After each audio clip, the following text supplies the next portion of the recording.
I'm a girl with a blender and a dream, so come make paper with me. Making paper is something I've always wanted to do ever since I got a recycled paper envelope for a birthday card when I was a kid, and the time has finally come.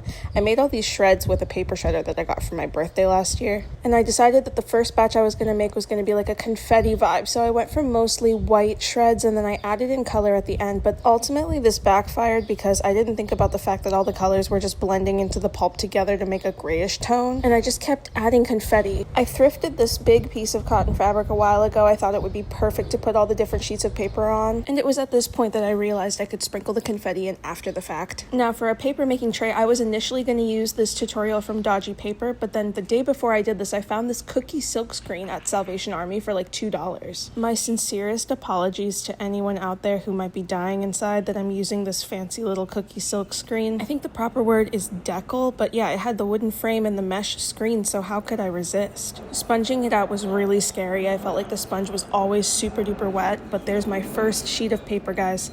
Okay, so I tried going with this side up. See how it like was able to rest in there versus on this side, and just look what happened. Okay, so this is the first one. This is the second one. While it does look more finished, it's so thick. And with that, I decided to use the back side of the frame. Given that this was my first time making paper though, I realized after a couple more sheets that I wasn't sure if it was going to peel off all in one sheet because it was so thin, so I did go back to the thicker side for more. Soup. Paper, soup, poop. I went for a more watery consistency for our second round of what we have dubbed poop. This, with the combination of using the inside of the frame, helped make thinner versions of the initially very thick paper. I don't know if it's my technique. If it is, please let me know, but I did find that I had to start shaking the pulp in the tray to kind of immediately arrange it properly before it drained. Something else that started to happen after the first like 5 or 6 sheets is that the sponge got really wet really fast. This is how many times I had to drain it. I'm going to go back and forth here just to get one piece of paper out of my little decal. Then it was time to make pink paper, my other dream come true today. Oh, it's paper pink soup, so it's poop.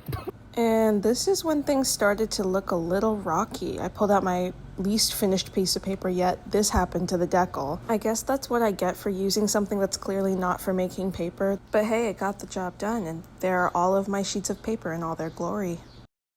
It literally rained last night. Everything is still wet.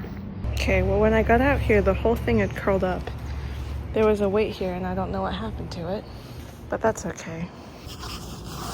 It was so exciting when I went to pull the pieces of paper off and they came off in full sheets. It kind of feels like egg carton for the thicker ones. The thinner ones are a much nicer texture, but I don't have very many of those. I do love how the confetti turned out. It's sprinkled so cutely throughout the pink and the gray sheets. It turned out exactly as I hoped. And since they got curled up on the sheet while they dried, I did press them underneath books to flatten them out. And then I cut the raw edges off and this is what they look like. Super fun DIY. I did enjoy doing it, but I am having a hard time wanting to do it again just because the process was kind of laborious. That said, super cute paper. Okay, bye.